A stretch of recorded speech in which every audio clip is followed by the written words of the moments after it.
So, after decades of being told by the media, our government and every major cultural institution that diversity is our strength, a part of England has exploded over supposed diversity. Now, before I get going, a quick note for the censors. I don't support violence towards any group, nor do I support the destruction of private property. However, in this video, what I intend to do is show the narratives that are being formed in the liberal media and here on the ground. The liberal media and government line thus far seems to be taking its lead from Humza Yousaf, who stated attacking mosques and chanting Islamophobic abuse. Let's not pretend the far right care one jot about children murdered in Southport. These thugs are scum who are exploiting the killing of children for their own bigoted ends. However, the other narrative that's developing is that the government, the media and the liberal elite have no real understanding of what's going on here.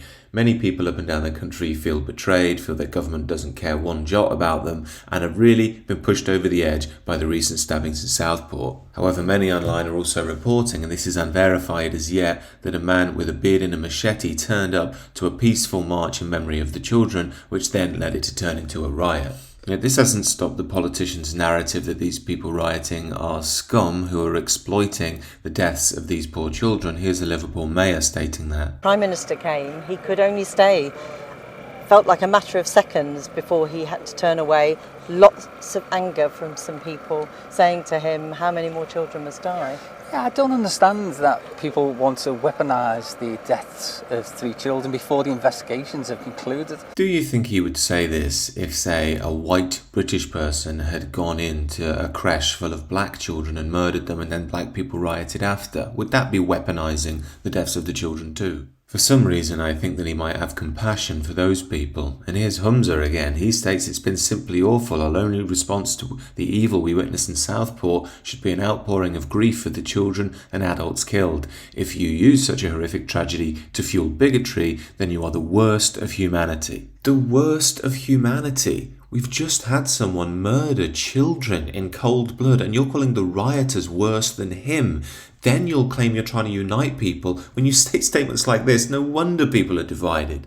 Now, there are so many examples of this that would be here all day if I was to show you all of them, but you get the general idea. The only other thing worth adding was the day after these little girls were murdered, the Green MP Carla Denyer got up in Parliament to argue for safer routes to migrants, and we had charities stating this was an issue of knife crime. Perhaps worth another mention is this clip that's doing the rounds amongst leftists. Owen Jones call it a light in the darkness. It's a woman standing between the rioters carrying a hope not hate sign. But what exactly are we supposed to be hoping for here? That migrants don't decide to murder our children again? That we just pretend this never happened and move on and don't look back in anger? Yet it could also be true that many of these rioters aren't simply filled by hate, but are fed up. They're fed up of not feeling safe in their own towns and cities. They're fed up of enforced mass migration, whether they want it or not. They're fed up of being told they're evil, far-right bigots simply for wanting their children to be safe. Many have also pointed to the behaviour of the police, who arrived in full riot gear, whereas in Leeds a couple of weeks ago, they basically ran away. And the BBC just don't seem to be able to put the pieces together when they post pieces about supposed rises in extremism because people have no settled view of the world,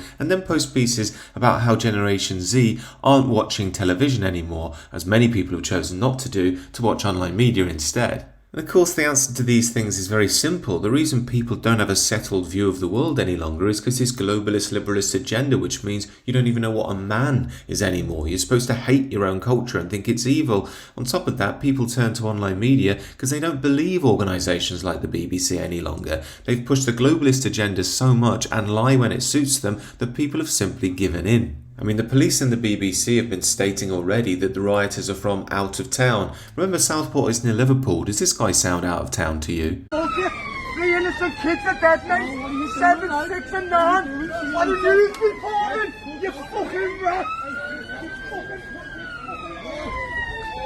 All your fucking fault, media.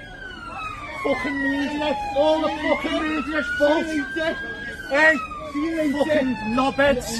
Now, apologies for the strong language there, but I think you can understand why these fellas are upset. On top of that, they do sound like they're from Liverpool, and it's clear they're very angry with the media. So in conclusion, is every one of these rioters an angel? No, I'm sure there's some bad eggs amongst them, but on the whole, I think they're just normal people who've been pushed too far. Secondly, does misinformation ever spread online? Yes, I'm sure, and we have to be careful of that. But do people in the online world ever tell the truth that the mainstream media won't tell us? They most certainly do. And finally, the establishment line that diversity is our strength and anybody who opposes that is scum is getting very, very tired. People have warned about things like this happening for a long time. I'm surprised it hasn't happened sooner, to be honest. It seems to me that the liberal elites are the ones who've really divided everybody with this constant push toward multiculturalism and downplaying of British values and culture. These are just my thoughts, however. Do let me know what you think down below and do give me any of the latest information. Obviously, this is a moving story, and do consider subscribing to the channel.